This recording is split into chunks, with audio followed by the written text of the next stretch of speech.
This is our morning gratitude meditation. This is day 4 of us doing this. So we just get together and we vibe. That's it. We basically vibe out. We sit with the feelings and we allow them to be what they are without judgment.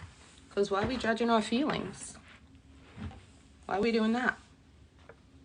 We have them regardless. What's the point? It's never made sense to me.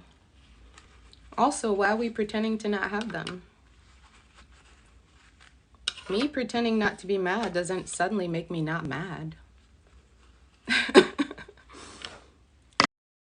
Pissed off. I'm pissed off. And I don't think I can just like pretend to not be.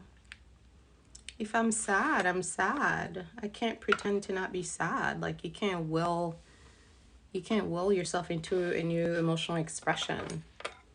That's the part of human development that I hope that we can grow in as a collective.